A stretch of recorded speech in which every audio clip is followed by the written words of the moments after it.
Hello guys, welcome back to my channel and also welcome to the altcoins collectors guys. So meron po tayo dito ang isang coins na 1 Hong Kong dollars by Queen Elizabeth II, year 1960 po ito.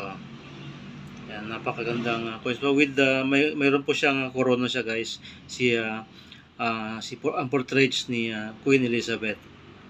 So guys, bago natin pagpatuloy, pwede maglambing, pindot naman ang subscribe, so paki-click po ang notification bell para po updated po kayo sa aking pinapalabas po na video regarding po sa mga coins na mga luma guys at marami pang iba. Okay, thank you so much po. And then ito po yung obverse o kaya harap ng ating coins ng 1960 guys. Yeah. The portraits of the Queen Elizabeth II 1960. So napakaganda po guys. Yan Then punta po tayo sa kanyang reverse o kaya sa kanyang likod. Itong barya na ito guys. So Hong Kong nakalagay po dito siya guys. $1. Mayroon po siyang imahe na dragon. So anong year po? Year 1960. 1960 po siya. Itong barya po na ito. So ito guys, napakaganda po siya. And then pag-usapan po natin guys ang kanyang pagkagawa itong coins na ito dahil itong 1960 $1 Hong Kong na Queen Elizabeth II ay ang kanyang composition guys, ang kanyang pagkagawa ay gawa po ng 75% copper and 25% nickel ang coins po na ito guys. So napakagandang coins. And then ang kanyang bigat guys, ang kanyang bigat ay umaabot naman ng 11.66 grams. Wow, medyo mabigat din siya guys. 11.66 grams ang kanyang bigat. At ang kanyang namang diameter ay umaabot naman ng 30 mm. Yan po guys, 30 mm ang kanyang diameter. Ang kanyang nipis itong coins na to guys ay 2.25 mm. Ang kanyang nipis po nitong coins na to. So yan po guys, meron po siyang nakita niyo po sa gitna, meron siyang guhit sa gitna guys. Yan o. Mayroon siyang guhit sa gitna and then mayroon din siyang guhit-guhit. Ang tawag po natin dyan guys ay sa gitna na nakaguhit ay security age ang kanyang tawag po dyan. Nilagay natin para makita natin guys. Yan guys, napansin nyo yung sa gitna. Yan o, yan. Ayan mayroon po yung sa gitna, mayroon siyang mayroon siyang guhit sa gitna and then mayroon din siyang guhit-guhit sa kanyang side. So age din siya guys. So ang nangyari, ang kanyang shape ay round, bilog po siya ang kanyang shape guys. So ang year na to na year 1960, Queen Elizabeth II, 1 Hong Kong dollar ay na-demonetize on January 1, 1976 guys. Na-demonetize na po siya, hindi na po maibili sa merkado noong taong January 1, 1978 itong coins po na ito guys.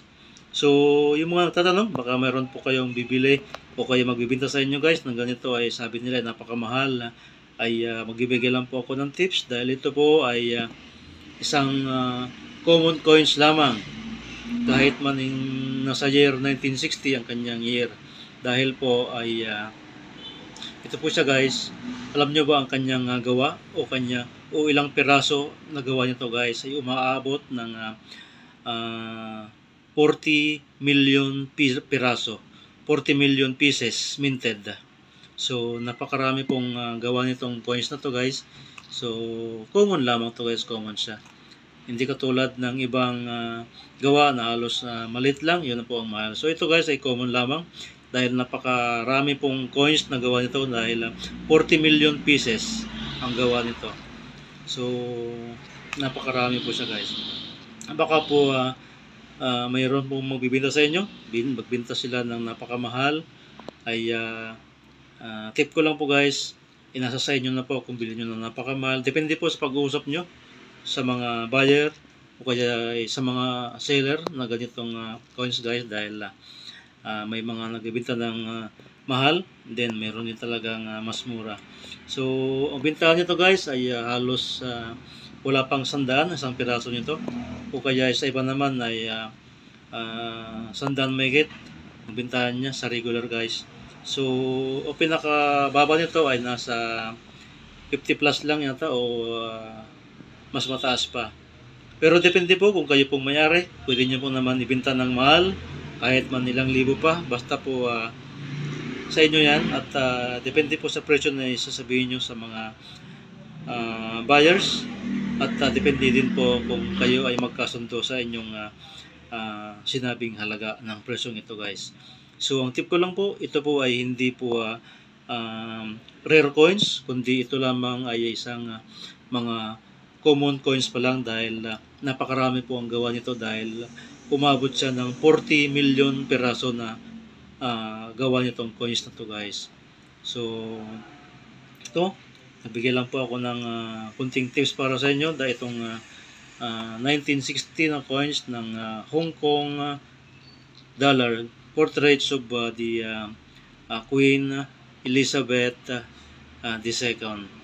So ito guys yung aking kunting tips lang sa coins nito, dahil baka po may magbenta po sa inyo na napakamahal, ay ito po ay isang common lamang po, dahil ang gawa po nito ay napakarami guys. Umabot po ng 40 million piraso na coins, minted of 40 million pieces in this coins of Queen Elizabeth II. So sana guys nakapagbigay ako ng konting kaalaman sa coins nito, at baka po may magbenta sa inyo na napakamahal at bibili nyo naman. Ito guys ay isang common lamang, at depende po kung kayo po ay magkasundo sa mga binibenta nyo o kaya bibili nyo ng mga coins na to guys, kahit mahal kung nagkasundo po kayo. So itong coins na to ay inuulit ko guys, ito ay isang common lamang, dahil gawa po ulit at paulit-ulit sinabi, gawa po ulit ng 40 million piraso na coins. So sa mga ibang nasa video guys, kasamahan na natin sa YouTube, ay napakamahal lang sinasabi nito ang presyo, pero sa in real price guys, kasi napakamura itong coins po na ito, at baka po kayo ay maloko at bibili nyo ng mahal. At mag-ingat din po kayo guys, baka makabili po kayo ng gawang peke lang po guys, gawa ng mga bakal, o kaya naman dahil po ay maraming nabibili sa online na mga gawang bakal lamang siya. So ito guys, itong hawak ko ay genuine, original ang ating hawak na coins, pero yung sinasabi ko po ay ito po ay hindi siya rare coins, dahil ito po ay common coins lang ho, dahil yan, kung sinabi ko kayo na guys, paulit-ulit ko sinabi na gawa po ng 75% copper and 25% nickel, at ang pagkagawa ay ilang peraso ay 40 million pieces. So napakarami guys ang gawa nitong coins ng 1961 Hong Kong dollars. At ang alam kong mahal dito guys ay yung 1 Hong Kong dollars na year 1836 ba yun, na gawa ng silver. So ito guys ay common lamang. At ito guys ang kunting tips ko ng coins na to, at maraming salamat, at muli, pag-subscribe naman ng ating channel guys. Thank you so much and God bless. More power guys, more powers. Bye-bye. Thank you.